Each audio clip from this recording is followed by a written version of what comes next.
Hello students, welcome back. आज का video for class 11 students, chapter photosynthesis. Important chapter है, MCQs हर साल आने हैं इस चैप्टर से। तो सबसे पहले हम देख लेते हैं कि इस चैप्टर के कंटेंट्स क्या क्या है। Okay,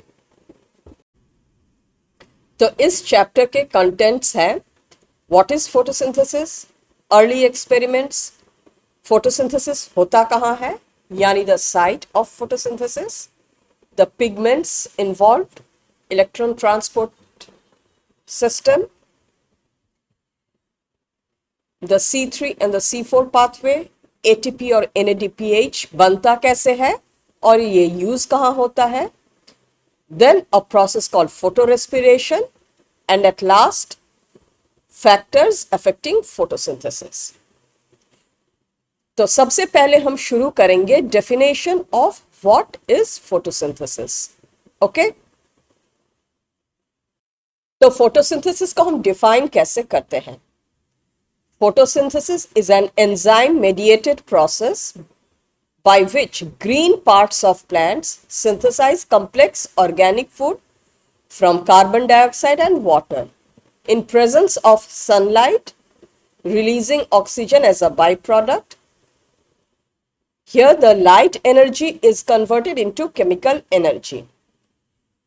This means what? ये sunlight को convert करके इसके energy को ATP और NADPH में trap किया जाता है.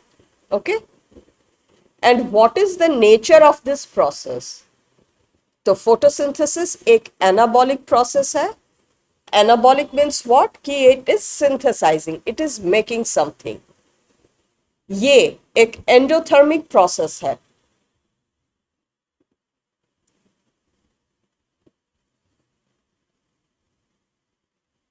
मीन्स इसको एनर्जी की जरूरत है, it absorbs energy, and it is an oxidation, reduction या रिडॉक्स प्रोसेस. यानी फोटोसिंथेसिस जब हो रहा होता है इसमें हमें दोनों तरह के reactions, reduction as well as oxidation देखने को मिलता है. And students, you all know about this reaction, 6CO2 plus 12 H2O in presence of solar energy and with the help of chlorophyll gives us glucose, releases oxygen and gives out water. But ये जो सारी की सारी बातें हैं ये हमें in one go मालूम नहीं पड़ा था. इन सब बातों को मालूम करने के लिए there were many experiments done from time to time and each of them contributed in the knowledge of what photosynthesis is या उसके different components क्या क्या है. तो अब हम उन्हीं experiments को देख लेते हैं. ओके, तो सबसे पहले we will look into the two experiments that test for presence of starch in a leaf यानी photosynthetic part of a plant. Photosynthesis का प्रोडक्ट क्या है? Glucose. Glucose is stored in the plant body as starch. तो in the first experiment हम एक वेराइगेटेड leaf लेते हैं. A part of it is covered with black paper and then it is expose to sunlight. After some time we test the leaf for presence of starch. So when we do the test आपको दिखेगा कि पूरा का पूरा leaf except for the covered part is testing positive for starch. This proves कि starch present तो है लेकिन सिर्फ उसी एरिया में जहां पे सनलाइट इसको मिला है. जहां पे सनलाइट पहुंचा नहीं वहां पे there was no starch. Second experiment does what it does, वो एक पत्ते को लेके उसका एक टिप टेस्ट ट्यूब में घुसा देता है. And this test tube contains cotton balls which have been soaked in KOH. KOH removes carbon dioxide from the environment. It absorbs the carbon dioxide. As a result, इस air में कोई carbon dioxide होता नहीं है. After some time, this leaf is also tested for starch. क्या पता चलता है कि पूरा का पूरा leaf turns blue except the tip of the leaf. तो इन दोनों एक्सपेरिमेंट से पता चलता है कि sunlight as well as carbon dioxide is important for photosynthesis. Clear? इन एक्सपेरिमेंट्स के बारे में आपने शायद पहले वाले क्लासेस में भी पढ़ा है। Now let us look at the next experiment, which is Joseph Priestley's experiment.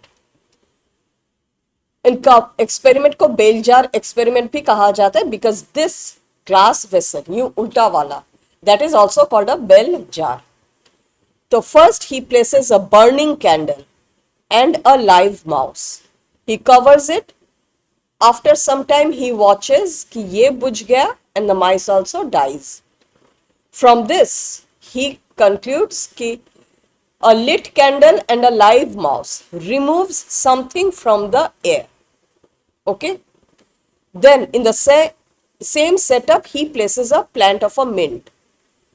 And after some time he observes कि दोनों के दोनों जिंदा है, यानी the mice is live and the candle continues to burn. So from second part he concludes कि the green plant replaces that something that has been taken away or that is taken away by the breathing of animal or a burning candle. Clear? Besides this, he also discovers oxygen. Oxygen की discovery का credit इन्हीं को जाता है। Done with this experiment? आया समझ में?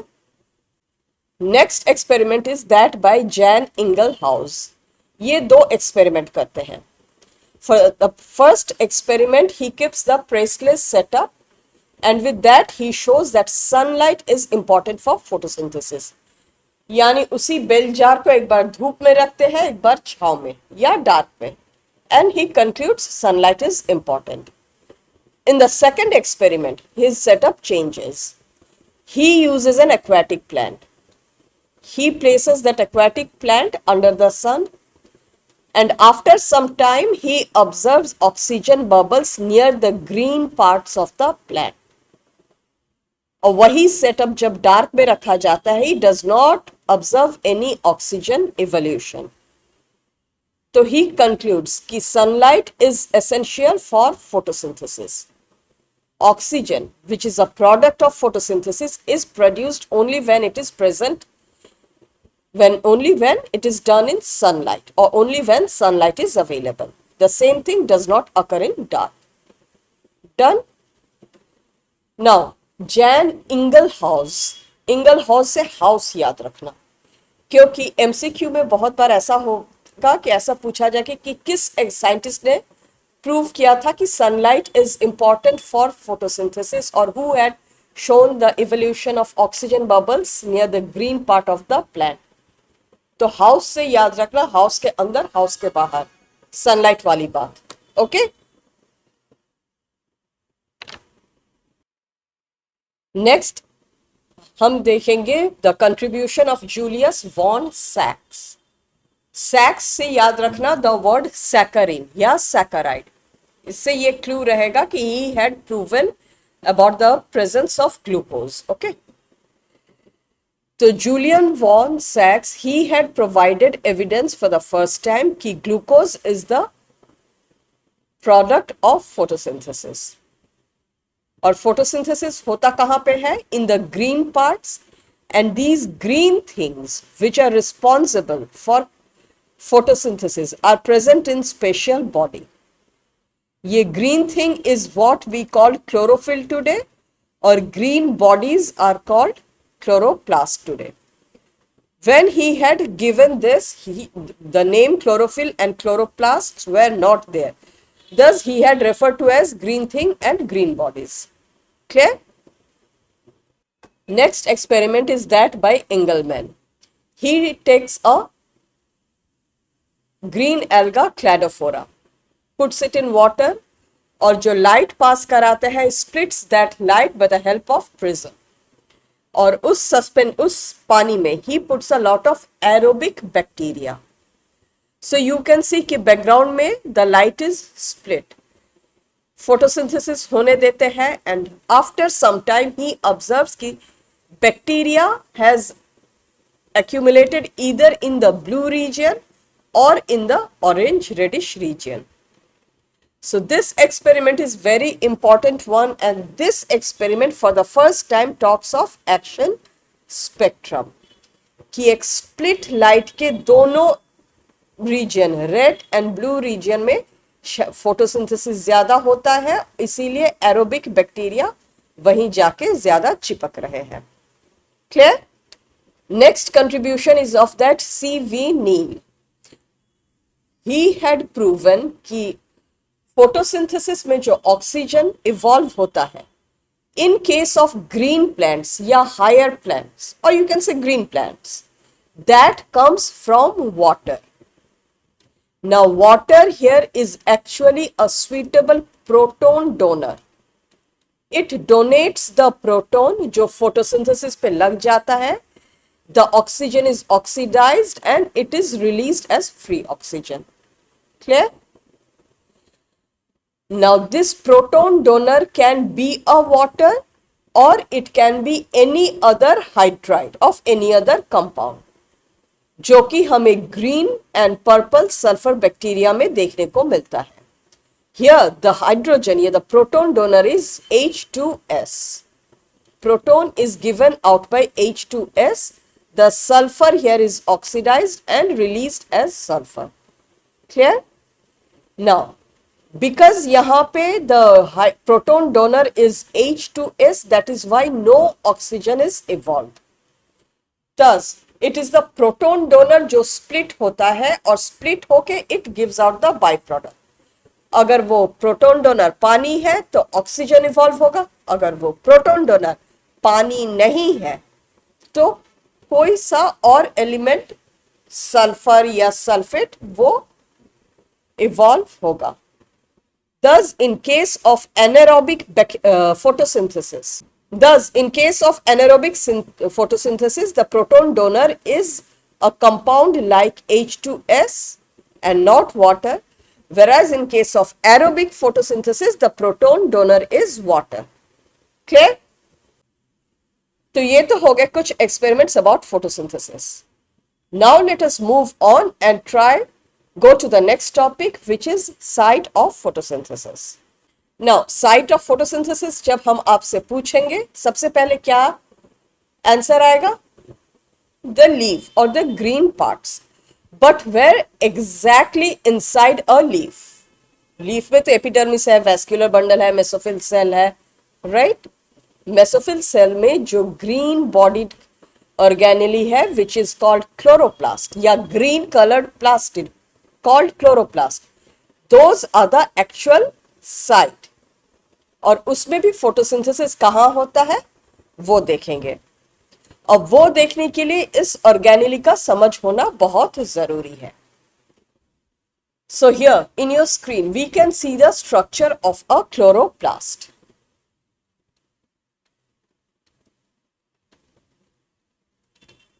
This is a double membrane structure, outer and inner membrane with a perimembrane or intermembrane space in between. Inside the inner membrane, ये जो matrix है, that matrix is called stroma. Clear? इस stroma में we can see coin-like membranous structure.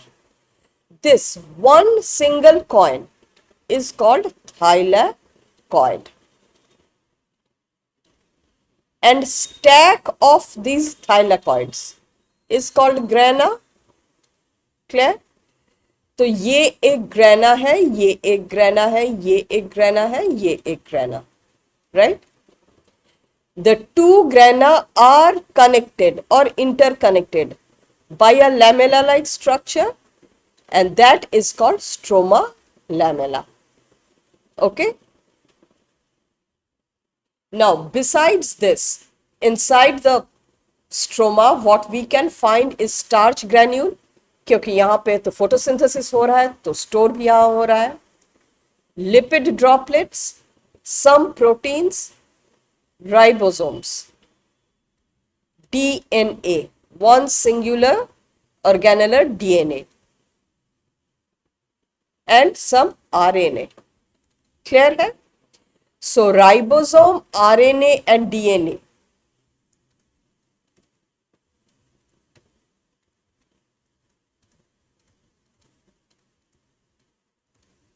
these three are very important for synthesizing proteins. Proteins इसके बहुत सारे से काम आता है. प्रोटीन्स तो एंजाइम्स भी बनाते हैं, एंड बिकॉज यहाँ फोटोसिंथेसिस हो रहा होता है तो इन्हें एंजाइम्स की जरूरत बहुत फ्रीक्वेंटली पड़ती है. Thus, chloroplasts have this machinery so that they don't have to depend on nucleus every time for the instruction to synthesize protein. And the presence of DNA is what makes this organelle semi-autonomous. Clear? अब हम thylakoid और grana को थोड़ा और details में समझते हैं. Now, एक thylakoid that is a membrane bound structure, coin like, it encloses a cavity which is called lumen. Okay, और ये तो this is a membrane, so it is going to have a lipid bilayer structure. इस membrane में different proteins and enzymes are located which are responsible for the light reactions. Clear है? ये तो हो गया individual thylakoid. Now thylakoids are all stacked up to form grana, एक के ऊपर एक के ऊपर एक. So when they are stacked to form a grana, the free side is called the unappressed side. Okay, और जो साइड अंदर की ओर होता है, where it is facing each other, that is called the appressed side. आगे चल के हम पिगमेंट फोटोसिस्टम 1 और फोटोसिस्टम 2 पढ़ेंगे, तो लेकिन यहां पे मैं आपको कह देती हूं, photosystem 2 is usually found in the appressed side, whereas photosystem 1 it is found in the unappressed side and the stroma lamella. Okay, इस बात को आप याद रखना. So students, with this we are also done with the site of photosynthesis, the organelle and its structure. अब हम आगे चलते हैं और हम पिगमेंट्स को समझते हैं. Clear? अब हम देखते हैं pigments. Now students, whenever you see a green leaf, आपको वो पूरा का पूरा homogeneously green लगता नहीं है. और in many leaves you will see that you will find different other shades of greens या many other colors other than green. तो अगर हम एक लीफ को पेस्ट करके उसके पिगमेंट्स का क्रोमेटोग्राम निकालें, we can see different colors and that indicates कि हमको जो ग्रीन दिख रहा है, that green thing is not just chlorophyll. Chlorophyll के अलावा भी उसमें कुछ और पिगमेंट्स होते हैं. तो first let's look at the paper chromatograph का रिजल्ट क्या होता है, and then we will look into the pigments. Okay,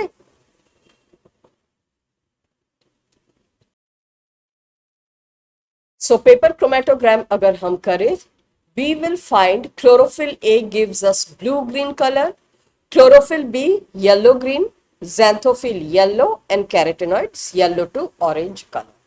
Okay, now pigments को हम 2 categories में divide कर सकते हैं. एक हो गया chlorophyll, दूसरे तरफ कैरोटेनॉइड्स. क्लोरोफिल में we have chlorophyll A, chlorophyll B, chlorophyll C, chlorophyll D and chlorophyll E. Out of all of these, chlorophyll A is the one which is universal and found in all photosynthetic plants. Chlorophyll A and chlorophyll B is found in higher photosynthetic plants. Chlorophyll C, D and E is found only in lower plants.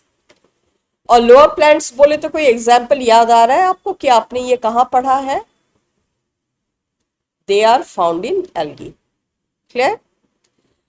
Chlorophyll A is universal photosynthetic pigment. It is the primary photosynthetic pigment.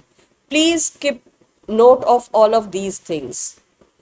Chlorophyll B and carotenoids, they are the accessory chlorophyll pigments. Carotenoids में we see it can be further divided into carotenes and xanthophylls. Clear है? अब हम आते हैं chlorophyll पे. Now chlorophyll A has the formula C55H72O5N4Mg. Chlorophyll A का formula ये है and it actually structure consists of a porphyrin head. आपके लिए खाली इतना ही जानना जरूरी है. And this tail is called a phytol tail. ये एक हाइड्रोकार्बन चेन होता है. Okay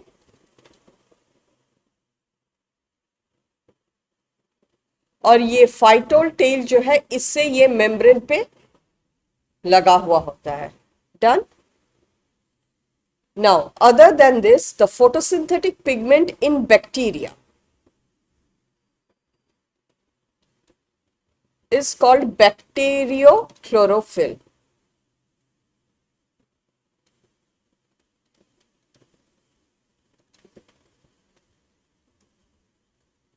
Bacterioviridin and bacteriopurpurin.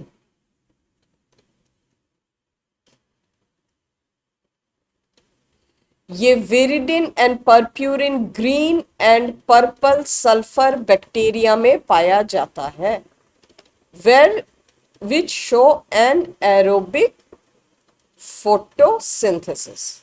Clear? Done all about pigments. अब हम इन ब्रीफ लाइट के बारे में थोड़ा सा जान लेते हैं, फिर हम वापस इस पिगमेंट में आएंगे and we will see how the pigments are arranged in photosynthetic plants. Okay students. Now student, photosynthesis के लिए the light comes from the natural source which is sunlight. What is light?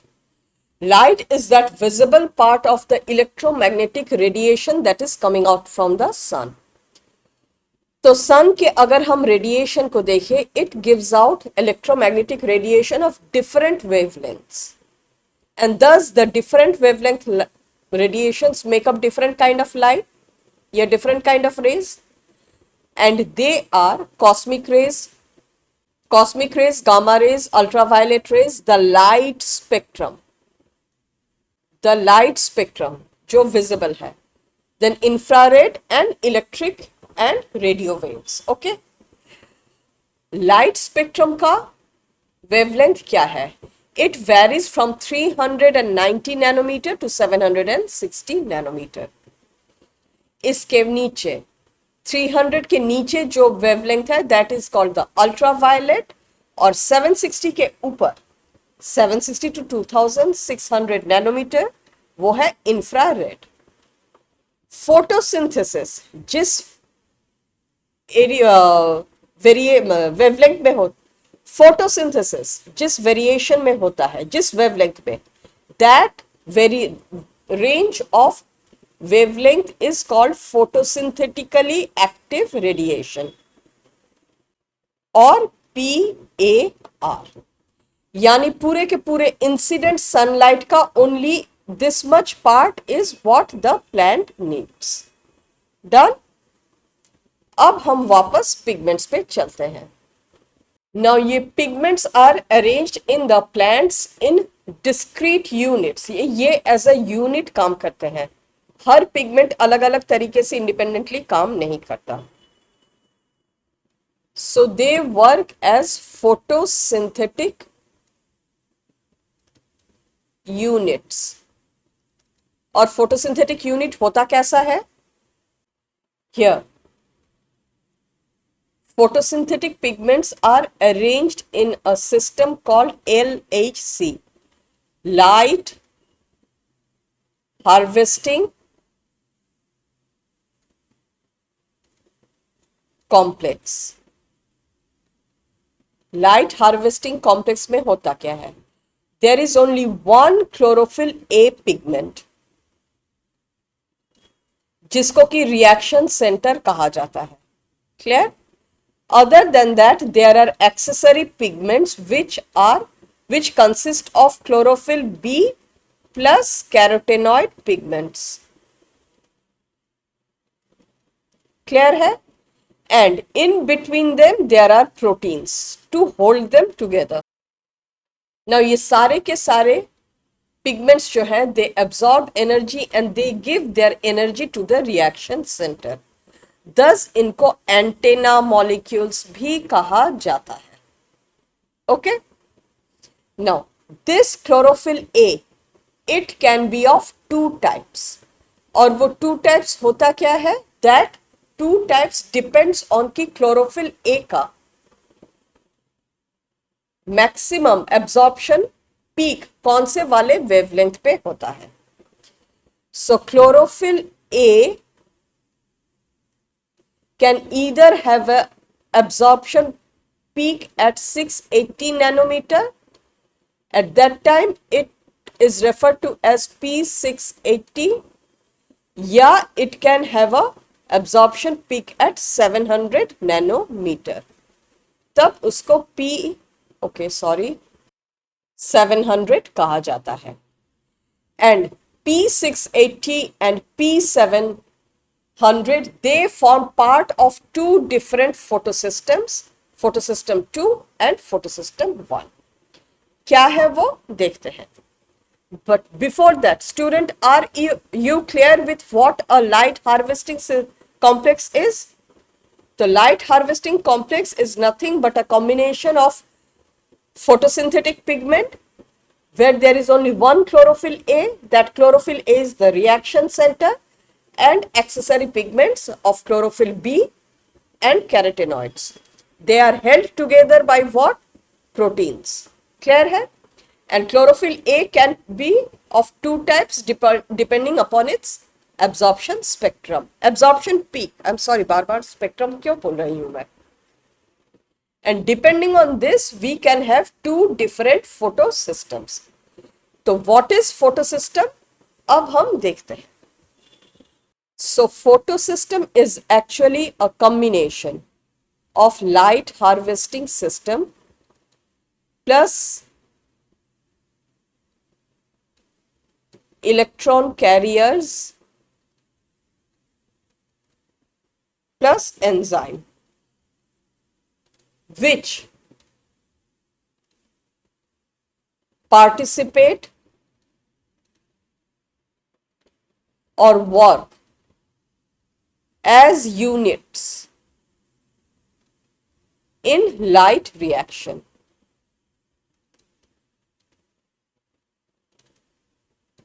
Okay और ऐसे ही दो photosystem होते हैं PS1 and PS2. तो PS1 और PS2 के कॉन्स्टिट्यूएंट्स क्या क्या है हम देख लेते हैं. The main difference is that of the chlorophyll. To begin with, इसका क्लोरोफिल ए का पीक होता है एट 700 नैनोमीटर. क्लियर? इसका क्लोरोफिल का है peak at 680 nanometer. Other than there are series of electron carriers and enzyme. यहां पे भी electron carriers and enzyme. Clear?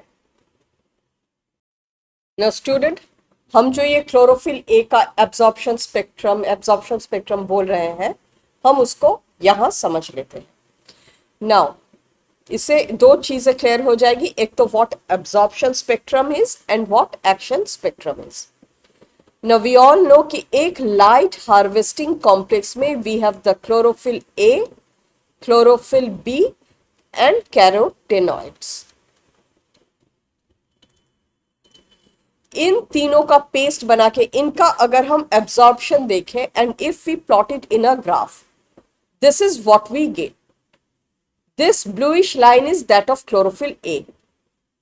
तो क्लोरोफिल ए यहां पे एक पीक बनाता है, दूसरा यहां पे एक पीक बनाता है. Clear? This one is that of chlorophyll B, it makes a peak here. और यहां पे आप विबजियर का सोच लीजिए, इट बिगिंस फ्रॉम 390 और यहां पे इट एंड्स एट 700। फिर हम फोटोसिंथेसिस को स्टडी करते हैं और ऑक्सीजन कहाँ कहाँ इवॉल्व होता है, ज्यादा या कम। We plot a graph and we see कि the maximum evolution of oxygen occurs here and then again here. So somewhere in the wavelength of 400 or somewhere in the wavelength of 680 to 700. Clear? अब यहां पे if we superimpose this to what we see कि chlorophyll A का absorption जहां जहां पे peak होता है, ऑक्सीजन इवोल्यूशन वहां वहां पे मैक्सिमम होता है। यहां पे ये पीक हुआ, ऑक्सीजन इवोल्यूशन यहां मैक्सिमम। यहां पे ये पीक आउट कर गया, यहां पे भी oxygen evolution is maximum. Clear? Thus we come to the conclusion कि chlorophyll A is the main और द प्राइमरी फोटोसिंथेटिक पिगमेंट। ये सारे के सारे एक्सेसरी है और ये अपना एनर्जी इसको देते हैं। क्लियर?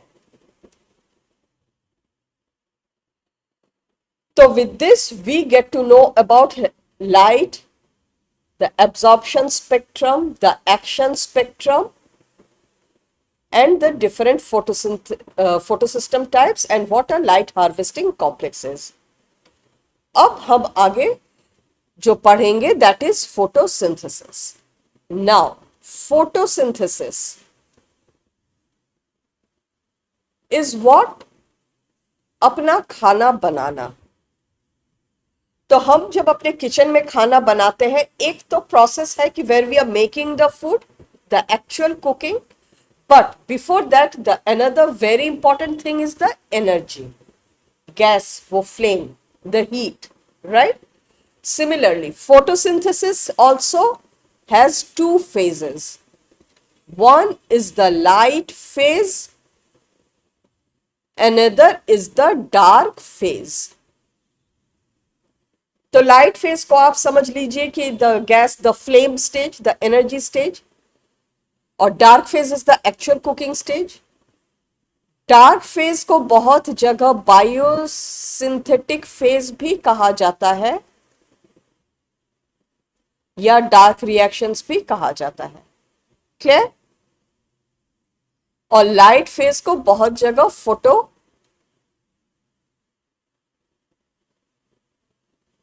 केमिकल रिएक्शंस भी कहा जाता है।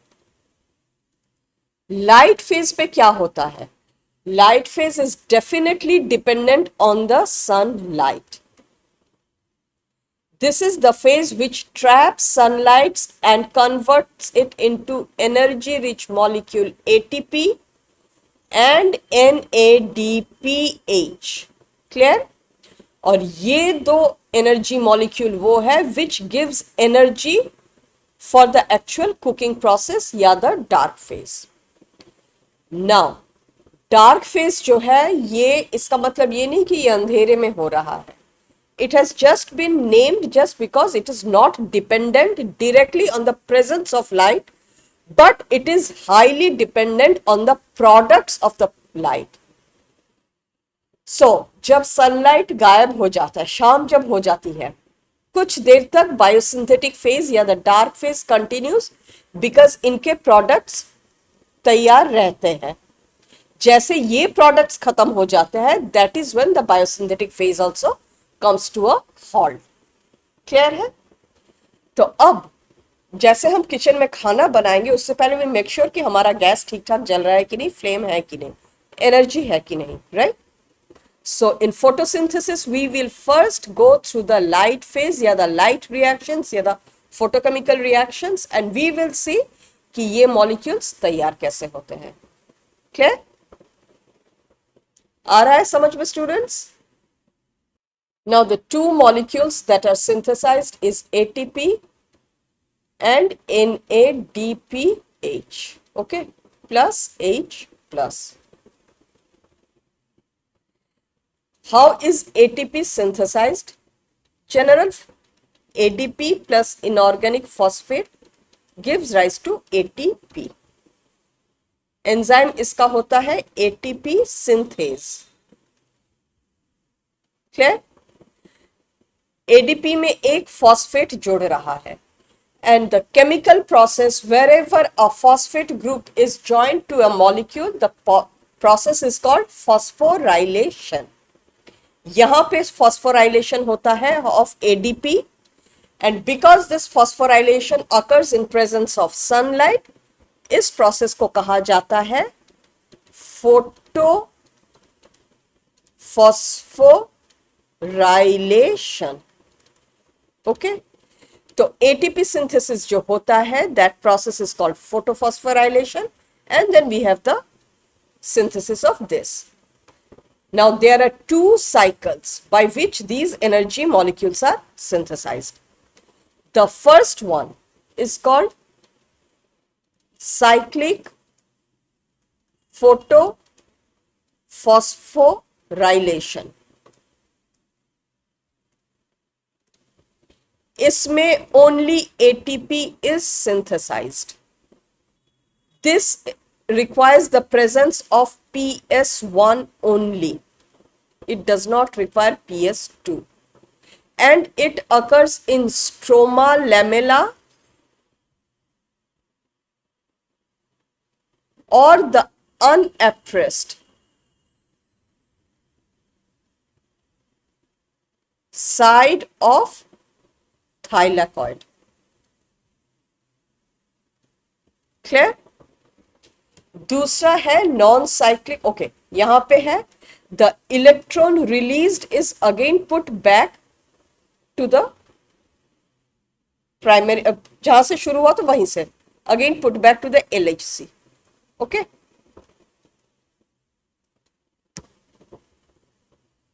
दूसरा है नॉन साइक्लिक photophosphorylation.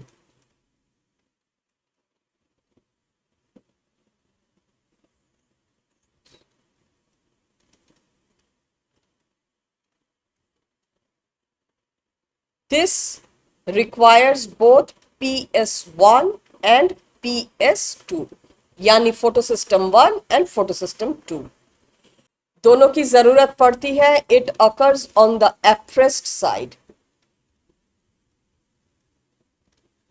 यहां पे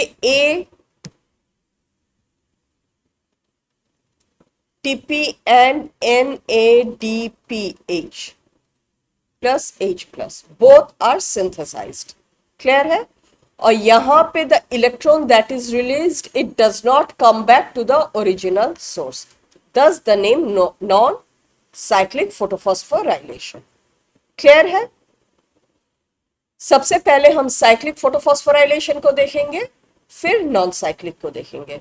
ओके, नाउ साइक्लिक फोटोफॉस्फोराइलेशन को देखने के लिए what are the ingredients, what are the electron carriers in photosystem या पिगमेंट सिस्टम 1, हम इसको भी देख लेते हैं, एक साथ देख लेते हैं. Okay, now students, let us first see the ingredients of photosystem 1.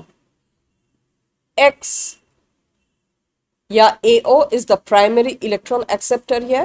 फिर A1 FES मैं यहां पे लिख देती हूं. The electron carriers of PS1.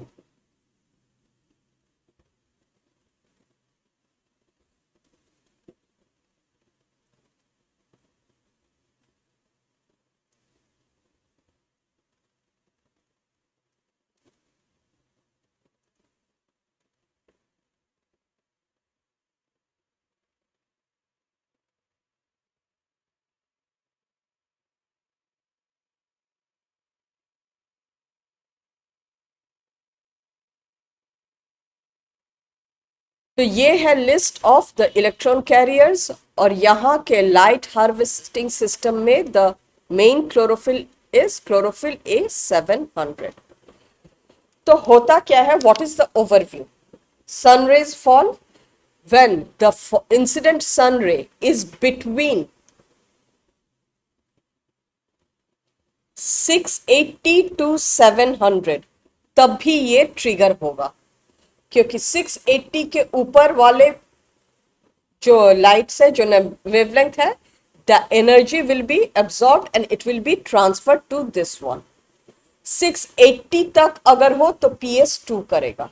Okay, now 680 to 700 अगर हो तो ये होगा, एंड 700 के ऊपर अगर हो तो ये फिर से इनएक्टिव हो जाएगा। Now imagine the light harvesting complex here, the antenna molecule, and here we have the chlorophyll A700. A photon comes and hits from the and it excites a electron. अब होता क्या है, इलेक्ट्रॉन खूब सारा सा energy absorb कर लेता है, and out of excitement it just jumps out of the orbit. And this on the other side, ये है एक redox potential scale. The measurement कि वो इलेक्ट्रॉन का रिड्यूसिंग रिडॉक्स पोटेंशियल क्या है, how it goes from how it goes from high to low, we can see the measurement here. तो when it absorbs the energy, the electron becomes very excited, it jumps out with a lot of energy. सबसे पहले उसको एक compound है which is X, it accepts it. It is an electron acceptor या the primary acceptor. Primary acceptor means what? The first one to accept. जैसे वो accept होता है करता है, electron loses some of its energy, and from there it starts a downhill journey from one electron carrier to another. And that is how it starts losing a little bit of energy at each step. But it still contains a lot of energy which can be trapped and converted into an energy molecule. यही overview होता है, ऐसे ही high energy molecules को synthesise किया जाता है। Okay, now let us come into the details. यहाँ पे P700 becomes very excited, it gives out the electron. This is the primary acceptor, a compound A0 या X, and then once it accepts the electron, it becomes a strong reducing agent. यानी वो अब अपना electron दे सके तो वो बचे, उसमें इतनी एनर्जी है। So it passes the electron to the next one, which is an A1 compound. And then it is passed to another electron carrier which is FES, FEX, FEA and FEB actually. Okay, and then from there to ferredoxin. मैं यहाँ full form लिख देती हूँ, in short FD कहा जाता है, but it is ferredoxin. Ferredoxin से the next electron carrier is plastoquinone. And this is actually electron transfer तो करता है, but this also acts as a proton pump. इस बात को आप अभी लिख के रख लीजिए, आफ्टर नॉन साइक्लिक फोटोफॉस्फोराइलेशन वहां पे भी ये है और इसका फंक्शन हम समझाएंगे। Okay, now plastoquinone what, it is actually a proton pump. तो वो कहता है कि मैं इलेक्ट्रॉन पास तो कर दूंगा, बट मेरा एक्चुअल काम है प्रोटॉन को भी पास कराना। So you imagine this entire thing to be on the membrane. Okay, ये आपका स्ट्रोमा लेमेला का मेम्ब्रेन है। Here you have all the pigments. This is the bilipid layer, ये ल्यूमेन हो गया, this is the lumen. Now plastoquinone यहां बैठा हुआ है, हियर स्ट्रोमा और यहां पे ल्यूमेन। तो वो कहते ठीक है, मैं इलेक्ट्रॉन को आगे पास तो करा दूंगा, बट बदले में मेरा जो एक्चुअल काम है मुझे वो भी करना देना होगा। मेरा एक्चुअल काम है कि मैं प्रोटॉन को पास कराता हूं बाहर से अंदर। तो every time it passes an electron, it takes away one proton from the stroma and it puts it into the lumen. ठीक है? And then it passes it to the next electron carrier which is cytochrome B6F. Cytochrome B6F से ये प्लास्टोसायनिन को जाता है। And plastocyanin उस थके हरे electron को वापस p700 को दे देता है. Thus this electron moves in a cycle. यहां पे जब आता है this part, it every time it passes an electron it also passes a proton, और इस पासिंग ऑफ प्रोटॉन के साथ खूब सारा सा एनर्जी इवॉल्व होता है. And the enzyme ATP synthase that is associated with this passing of proton, ये एनर्जी को वो यूज करता है and it helps in synthesising a molecule of ATP from ADP and inorganic phosphate. This is what happens in cyclic photophosphorylation. ATP बनता है. Clear? अब हम चलते हैं नॉन साइक्लिक फोटोफॉस्फोराइलेशन में. Now students, non-cyclic photophosphorylation, non-cyclic PP लिख रही हूं. ओके, यहां पे the photosystem 2 and photosystem 1 they both work in association, वरना नॉन साइक्लिक हो नहीं पाएगा. ओके, मैं इस इमेज से जो आपके बुक का ही है वहां से मैं आपको दिखाती हूं कि this is the light harvesting complex of photosystem 2. And this is, यहाँ पे the sunlight comes, strikes, one electron gets released. पहला वाला एक्सेप्टर इसको एक्सेप्ट करता है. Then it goes downhill through an electron transport system and it reaches the light harvesting complex of the photosystem 1. फिर photosystem 1 से ये एक इलेक्ट्रॉन शूट होता है. It is again accepted. It goes down another system of electron carriers और यहां पे NADPH synthesize होता है. Clear?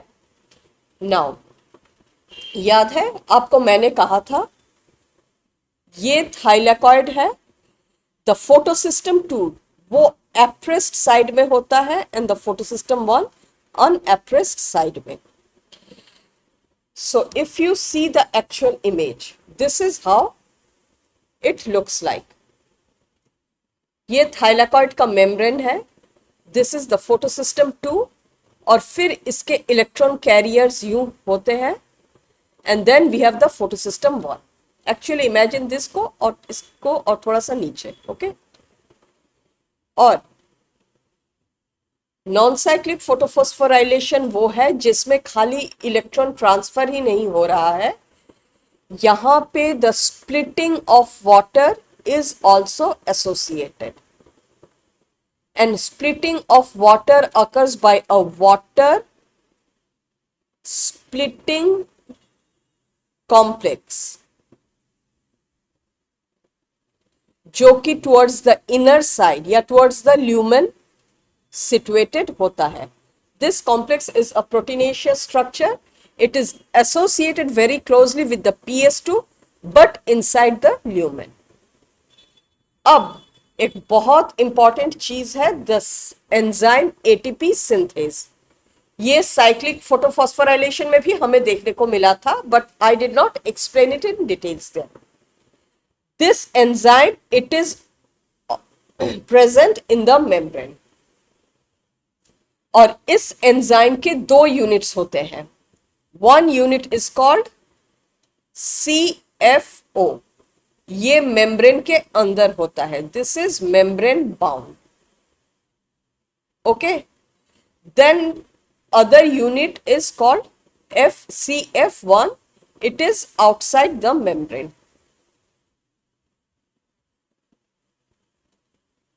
ये CF1 का जो स्ट्रक्चर होता है it is something like this, एक रिवॉल्विंग डोर जैसा. ओके, और नीचे इसका F0 यूनिट. ये F0 यूनिट मेम्ब्रेन के अंदर घुसा हुआ है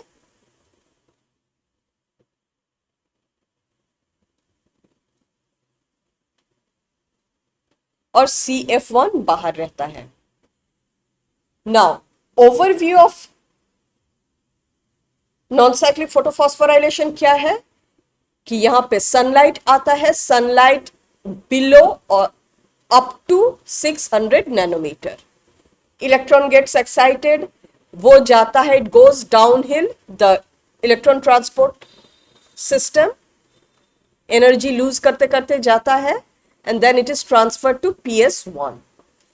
यहां पे इसके साथ वाटर स्प्लिटिंग एसोसिएटेड है एंड द ATP सिंथेसिस। तो हम इन दोनों चीजों को भी समझेंगे, बट पहले अब हम इस ओवरव्यू के फर्स्ट पार्ट को समझ लेते हैं। ओके, नाउ हियर यहां पे the light harvesting complex is there and these are the antenna molecules. Antenna molecules अपने सारे, so sunlight comes 680 nanometer, it excites the chlorophyll A, it gives out an electron. Now the first acceptor, primary acceptor of electron is pheophytene.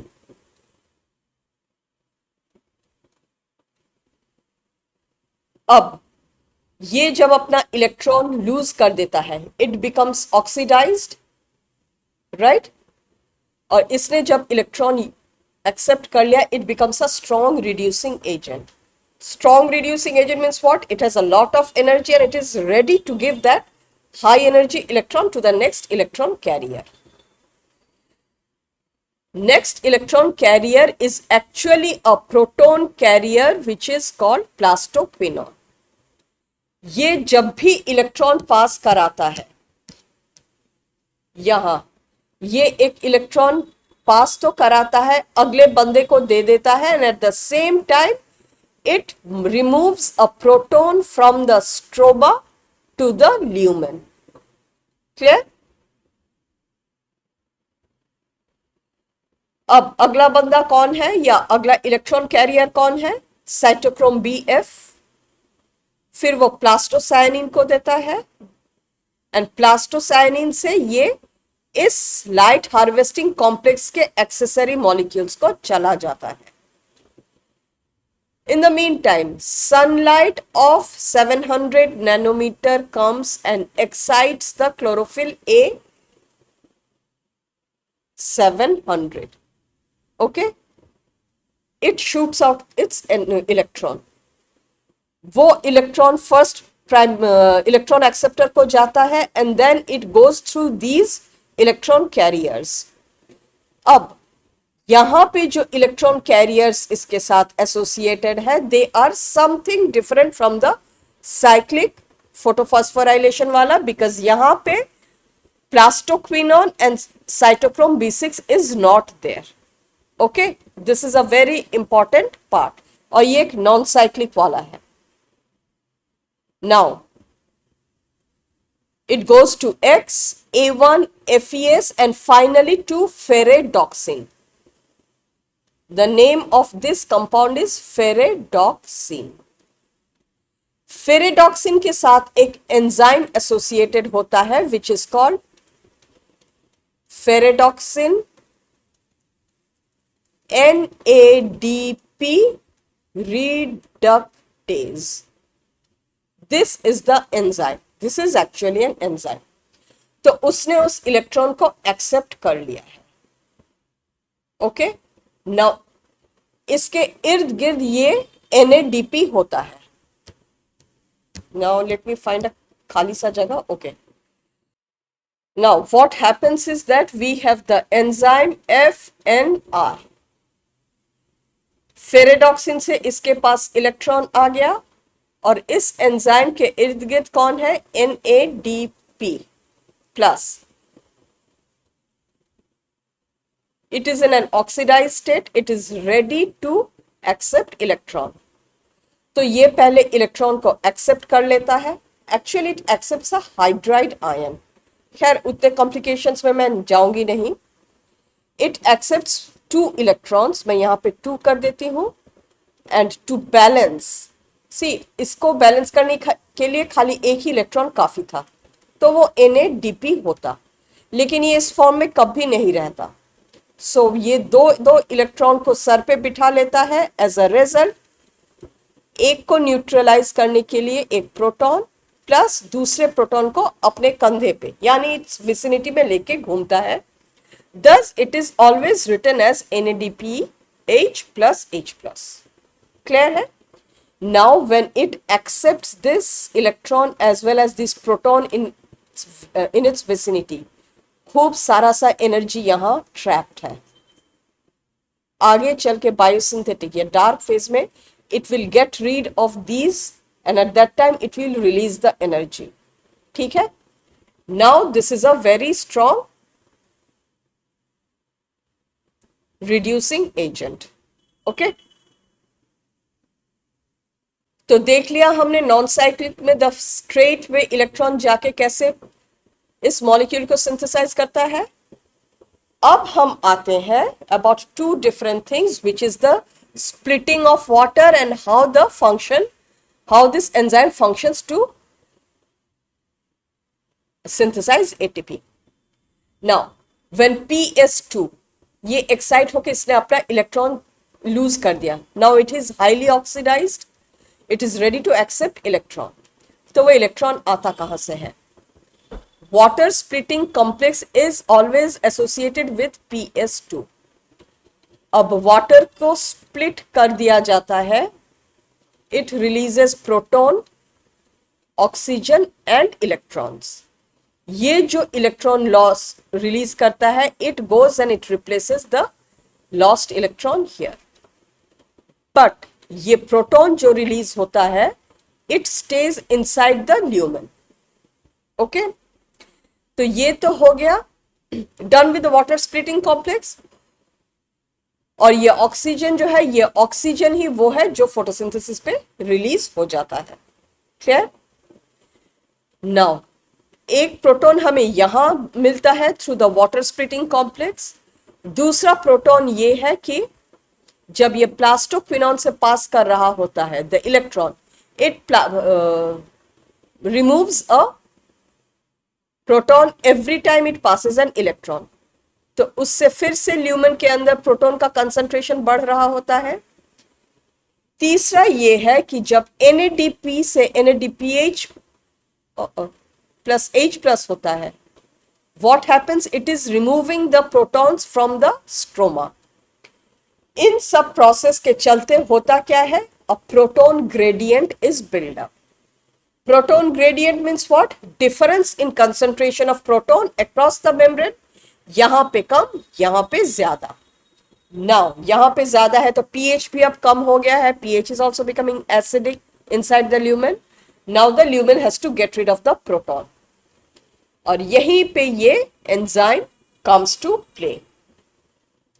ATP synthase, ये enzyme कहीं पे भी हो, it has the same way of working. ये हमेशा proton gradient के साथ ही काम करता है. Now this enzyme tells कि मैं अब इस प्रोटॉन को थ्रू माई स्ट्रक्चर मैं इसको निकाल दूंगा. क्लियर? तो वो प्रोटॉन F0 के थ्रू आता है and it goes outside into the stroma. But when it passes out through this CF1 structure, ये जो revolving door like structure है, इस प्रोटॉन में इतना एनर्जी होता है कि वो उसको घुमा देता है.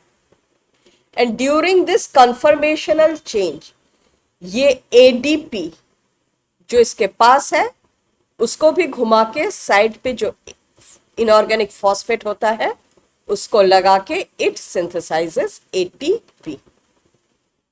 क्लियर है? तो नॉन साइक्लिक फोटोफॉस्फोराइलेशन के साथ हमने दो चीजें पढ़ी. एक तो है स्प्लिटिंग ऑफ वाटर, दूसरा है कि how the ATP synthase enzyme works. Now here it works here the same way as well as here also when it is passing through plastoquinone. प्लास्टोक्विनॉन एक प्रोटॉन को पास कराता है मेम्ब्रेन के इस तरफ.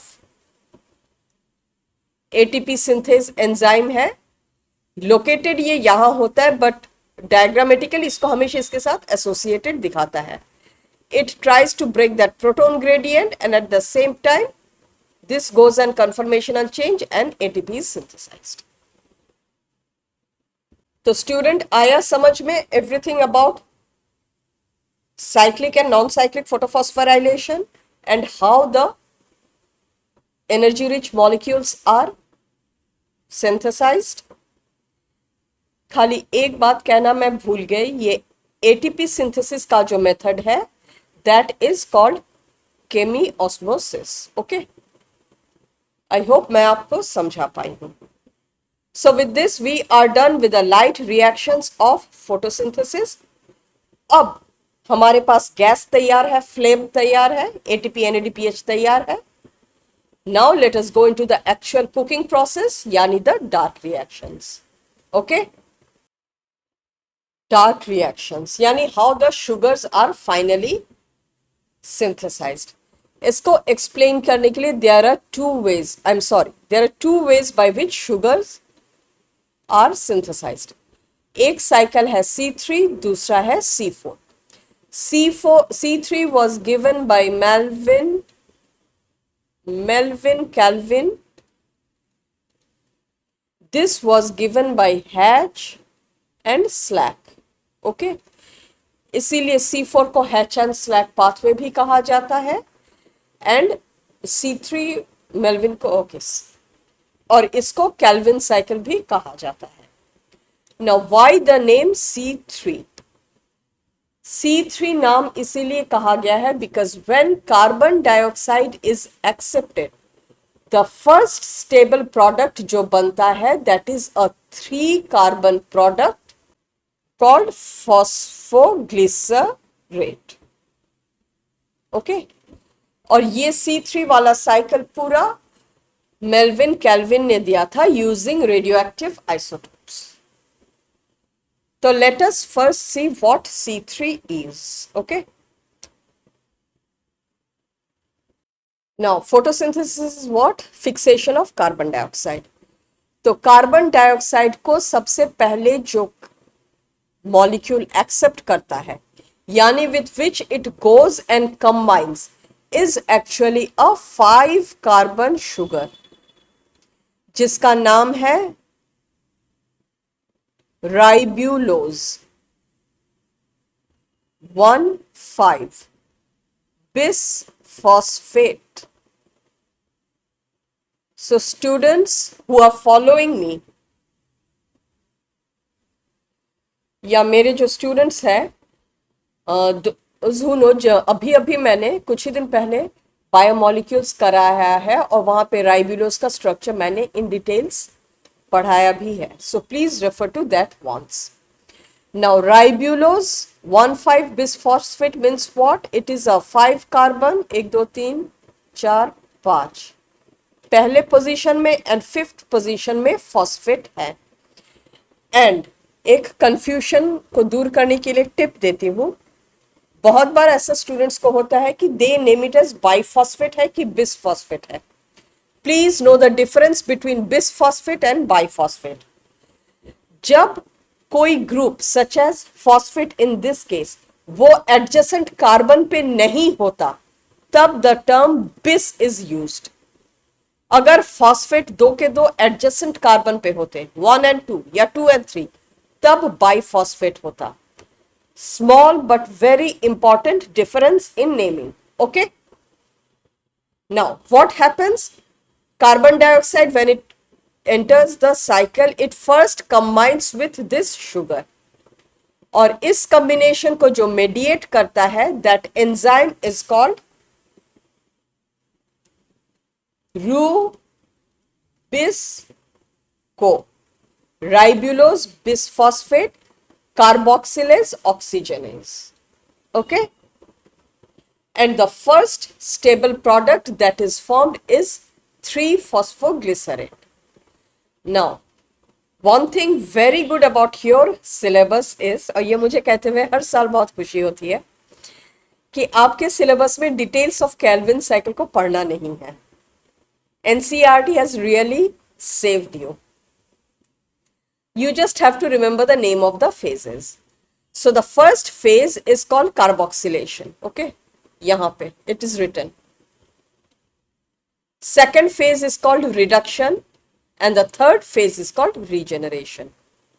सो फर्स्ट फेज में क्या होता है, ribulose is combining with carbon dioxide in presence of the enzyme Rubisco.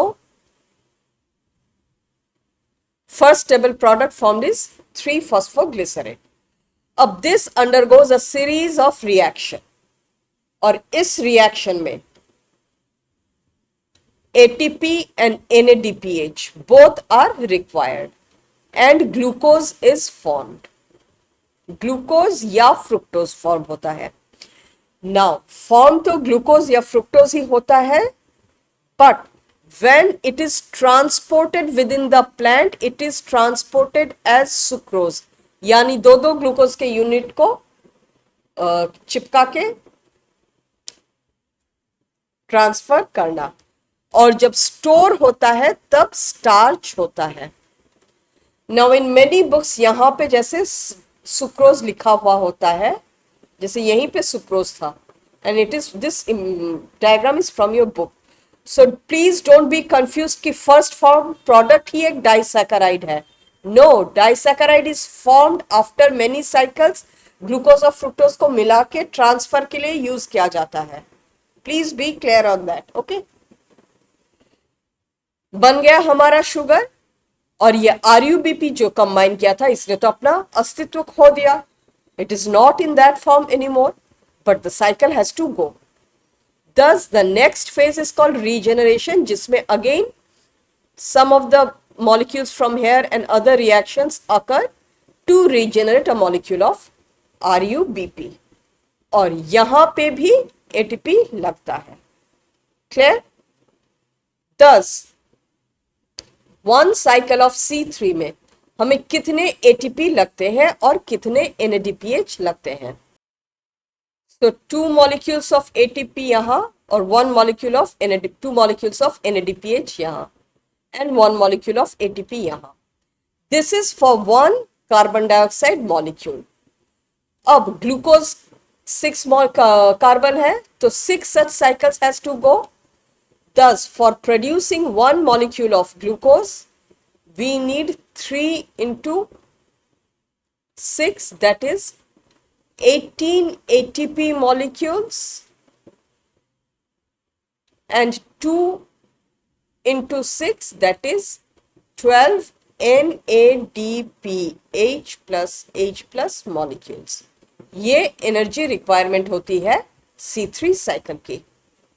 Done? Clear? अब C4 को पढ़ाने से पहले मैं एक छोटा सा दूसरे प्रोसेस को पढ़ा देती हूँ, फोटो रेस्पिरेशन. फोटो रेस्पिरेशन जब पढ़ाऊंगी उसके बाद अगर C4 पढ़ाऊंगी तो आपको C4 क्यों होता है, हाउ और what is the smartness there, आपको बेहतर समझ में आएगा. Okay, so student, now a very important process, photorespiration. ये एक ऐसा प्रोसेस है which is found only in C3 plants. C4 plants में ये देखने को नहीं मिलता. What is this process? Now the enzyme Rubisco, ये है क्या? Rubisco is Rubis carboxylase oxygenase, यानी ये एक ऐसा एंजाइम है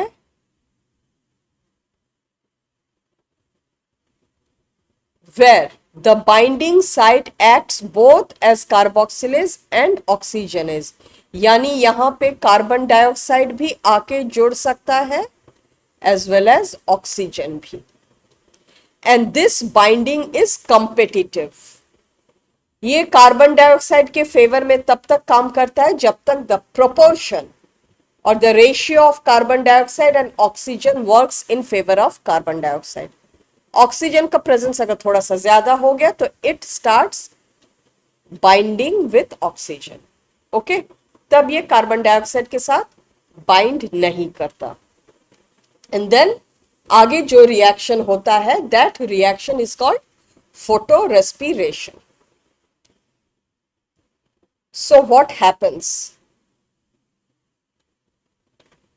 RUBP, the sugar, it combines with oxygen now in presence of the enzyme RUBP, oh sorry babu, in presence of the enzyme Rubisco, as and it produces one molecule of 3 carbon compound which is the phosphoglycerate, PGA लिख देती हूं।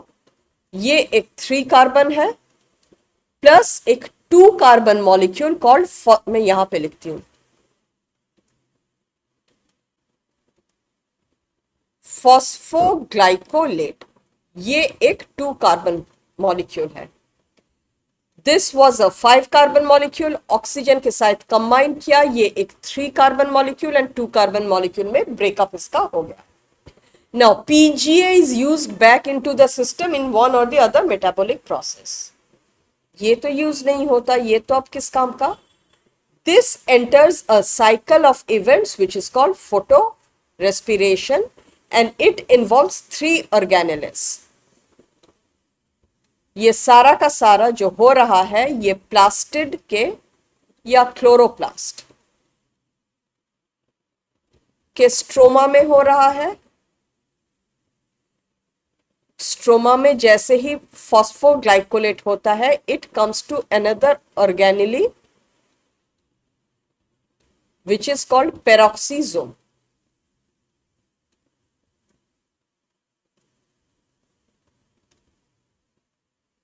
Peroxisome में, एक minute में यहां लिख दूं, phosphoglycolate, phosphoglycolate से ग्लाइकोलेट बनके ये यहां आता है पेरोक्सीसोम में, and here it is converted into the amino acid glycine, and then it enters the organelle mitochondria.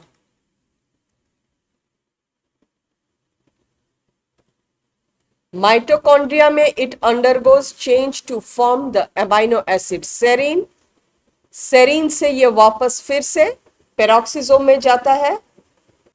Here again it forms a glycerate यानी glycerate acid. फिर ऊपर जाके ये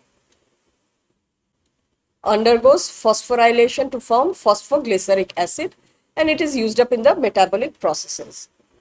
लेकिन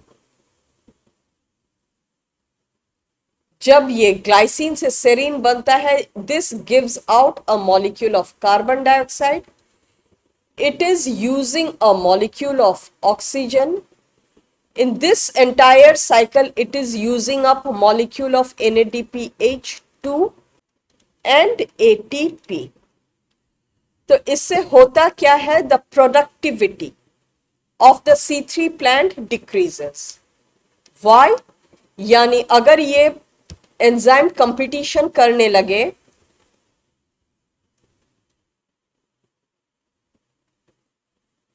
between carbon dioxide and oxygen, और carbon dioxide से पहले अगर ऑक्सीजन आके जुड़ जाए, तो it will bring down the amount of fixed carbon dioxide जिससे कि शुगर बन रहा था. ऊपर से प्लांट ने जो ये एनर्जी मॉलिक्यूल्स बनाए थे NADPH2 एंड ATP, ये अननेसेसरी यहां पे ये यूज अप हो जा रहा है, loss number 2, and it is also producing an additional carbon dioxide, loss number 3. Okay, what is the significance of this process? As of now हमको ये नहीं मालूम. नाउ C3 plants में भी specially when the temperature goes very high, carbon dioxide is readily dissolved. That is when ये process बहुत ज्यादा होता है because ऑक्सीजन तब अवेलेबल ज्यादा होता है. Okay. Now we will go to the next plant which is called the C4 plant, or the cycle is C4 cycle. That is a very smart way of fixing sugar and it takes, वहां पे arrangement ही ऐसा है कि photo respiration हो ही नहीं पाता. Now why is C4 called the C4 cycle? क्योंकि यहां पे the first fixed stable compound is a 4 carbon compound oxalo acetic acid, thus the name C4. Okay, और C4 जो है इसको हैच एंड स्लैक ने दिया था, that is why it is called hatch and slack pathway, and it occurs involving two different kind of cells, और C4 cycle जिन leaf में होता है they exhibit a special anatomy called Kranz anatomy. What is Kranz anatomy? Now this is the vascular bundle of the leaf. Okay, इसके चारों तरफ vascular bundle, sorry इसके चारों तरफ बंडल शीथ सेल्स है। बंडल शीथ सेल्स तो C3 plants में भी होते हैं, हर प्लांट में होते हैं। इसकी खासियत क्या है? Thick walled, no intercellular spaces,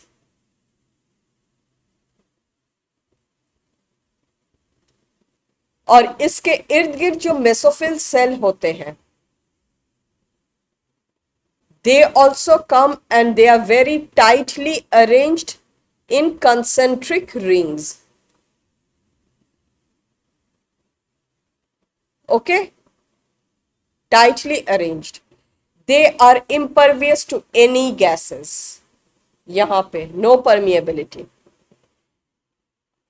This is what Kranz anatomy is. और मेसोफिल सेल और बंडल शीथ सेल्स के बीच में कनेक्शन होता है थ्रू मेनी प्लाज्मोडेस्माटा। क्लियर? अब what is the difference between mesophyll cell and bundle sheath cell? Here कुछ differences है for which C4 cycle takes place in 2 phases, and we will also know कि how it avoids the photorespiration process. तो इस तरफ है mesophyll cell, differences देख रहे हैं हम। ओके, इस तरफ है द बंडल शीथ सेल्स। यहां पे जो क्लोरोप्लास्ट होते हैं उन they have the regular grana. Here the thylakoids are agranal, यानी खाली स्ट्रोमल लैमेले है, ओनली स्ट्रोमल लैमेले। अब खाली स्ट्रोमल लैमेले अगर होगा, इफ यू रिकॉल वीडियो के बिगिनिंग में हमने डिस्कस किया था कि उसमें खाली फोटोसिस्टम 1 होगा,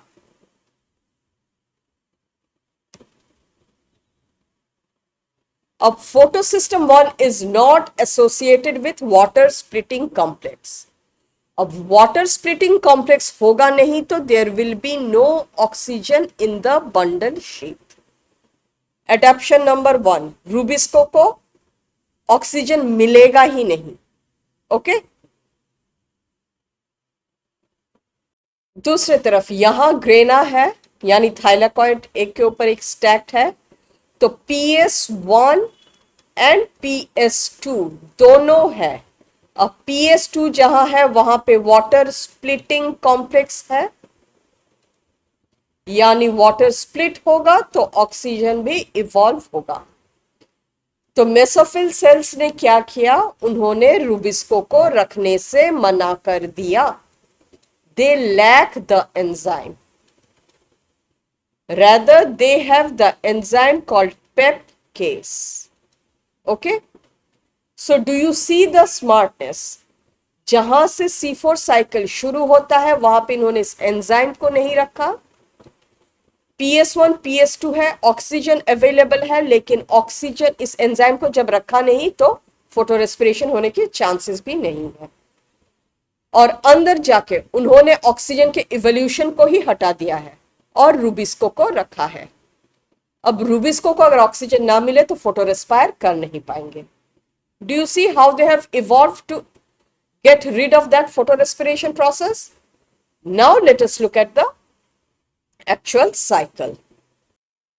नाउ स्टूडेंट, ये मेसोफिल सेल है और ये bundle sheath cells, it is marked here. So mesophyll cell में first atmospheric carbon dioxide goes in. And here the primary acceptor of carbon dioxide is not rubisco anymore.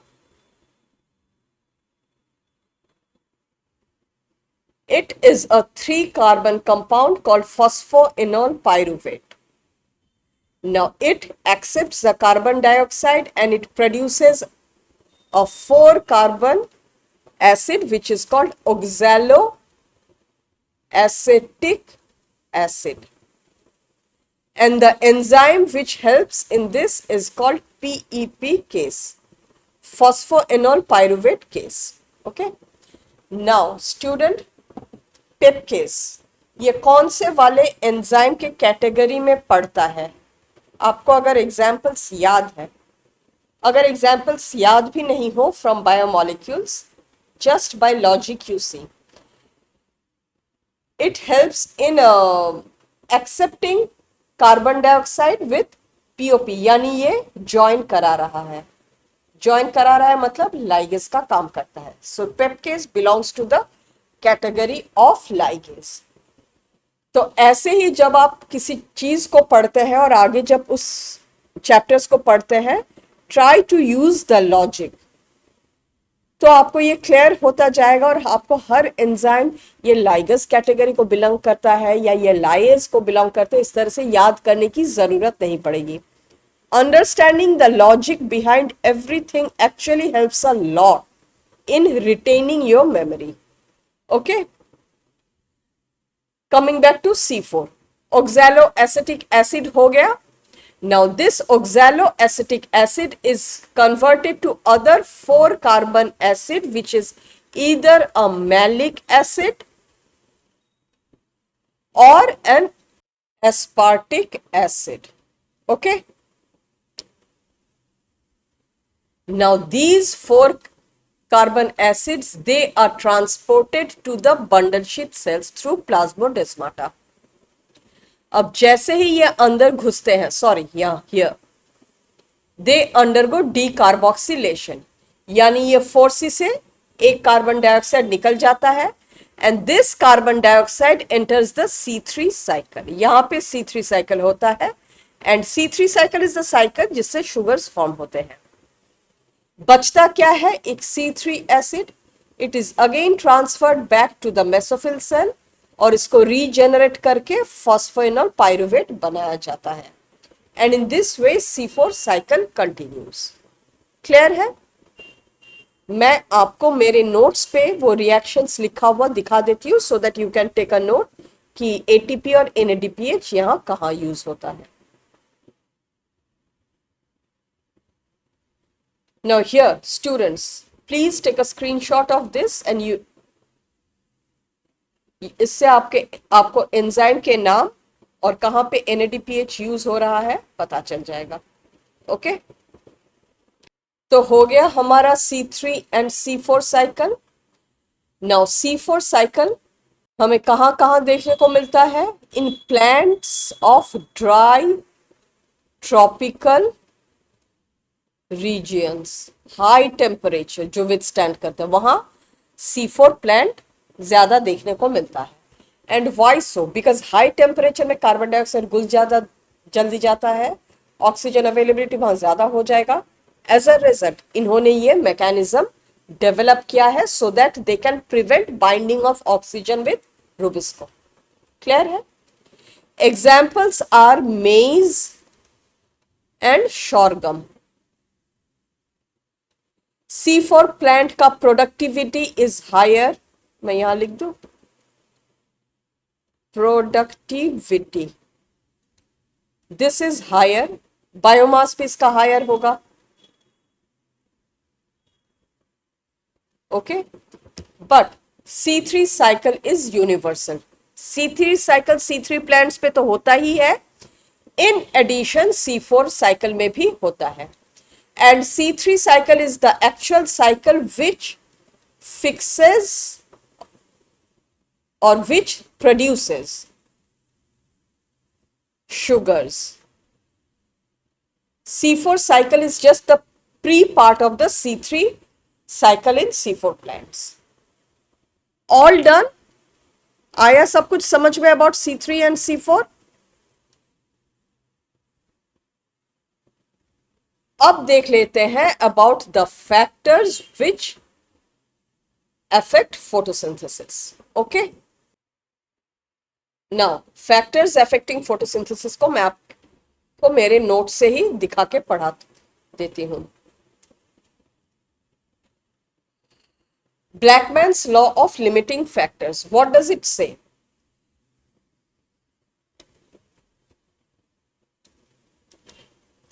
कि जब कोई process हो रहा होता है, there is a process occurring, और इसको इन्फ्लुएंस करने के लिए there are many factors. Factor number 1, 2, 3, 4, 5. जो फैक्टर सबसे कम अवेलेबल है, which is at its lowest point, वही हुक्म का इक्का होता है. यानी वही है जो इसके रेट को डिसाइड करता है. एग्जाम्पल, कहीं पे सरकार बनने वाली है तो मेजॉरिटी मार्क इज से फॉर एग्जाम्पल 250. अब कोई पार्टी को मेजॉरिटी मिला नहीं है, बट द हाईएस्ट सीट जिसको मिला है दैट इज 248. अब जिस पार्टी को वो 2 सीट मिला हुआ है सिर्फ, that holds the key. Right, ये हो गया एक एग्जाम्पल. या तो फिर आप ऐसा समझ सकते हैं जैसे आपको 10 कप कॉफी बनानी है, आपके पास दूध भी है, चीनी भी है, 10 चम्मच, लेकिन कॉफी अगर सिर्फ 2 ही चम्मच हो तो आप 2 कप ही कॉफी बना पाएंगे, आप 10 कप कॉफी बना नहीं पाएंगे आइडियली. हाँ, अगर आपको मिलावट करनी है, बिल्कुल पानी जैसा कॉफी बनाना है, तो 10 क्यों, आप उसे 100 कप भी बना दे सकते हैं. Right, so that is what Blackman's law of limiting factor says. Now the factors which affect photosynthesis can be internal or external. Internal ones are number, size, age, orientation of leaf, mesophyll cells, chloroplast number and so on. External वाले पे ही Blackman's law of limiting factors काम आता है. Now the first factor is light. Light के 3 aspects, quality, intensity and duration. These are what और how light puts its effect on photosynthesis. Duration से शुरू करते हैं. Continuous illumination, no sorry, quality से शुरू करते हैं ना. इसीलिए मैंने स्पेक्ट्रम दिखाया था कि एब्जॉर्प्शन स्पेक्ट्रम के ब्लू और रेड लाइट पे ही फोटोसिंथेसिस ज्यादा होता है. बीच वाले में भी थोड़ा सा फोटोसिंथेसिस होता है, and that is one of the reason why you will see low line plants जो शेड पे होते हैं उनमें हर तरह की बहुत तरीके के पिगमेंटेशन हमें देखने को मिलते हैं. व्हाई? बिकॉज वहां पे तो बहुत लो इंटेंसिटी वेव लेंथ वाला लाइट जा रहा है, so they are able to make maximum use of it and give it to the chlorophyll A that they have. इसीलिए द पाताबहार जो हम लगाते हैं ना हमारे ornamentals बगीचे में, देखना they are low lying, they are small in height and they have many pigmentation in their leaf. Okay, to make a very clever use of the little bit of sunlight that they get. Clear? Now let's talk of intensity. इस graph में इस तरफ intensity है, इस तरफ photosynthesis. Initial increase is linear, but then after some time it becomes flat. यानी light के intensity को आप बढ़ाइए, after some time it reaches saturation, और तब आपको फोटोसिंथेटिक रेट पे कोई इंक्रीज नहीं देखने को मिलेगा. क्लियर? और ये जो सैचुरेशन ऑफ फोटोसिंथेसिस होता है, this becomes this at 10% of the incident sun rays. ठीक है, उसी पे ही ये अपना मैक्सिमम पोटेंशियल रियलाइज कर लेता है, unless it is a shade plant. Okay, the next is carbon dioxide. ये एक मेजर लिमिटिंग फैक्टर है. How? Now in the environment, carbon dioxide concentration is very low. C3 और C4 प्लांट को ये अलग अलग से अफेक्ट करते हैं।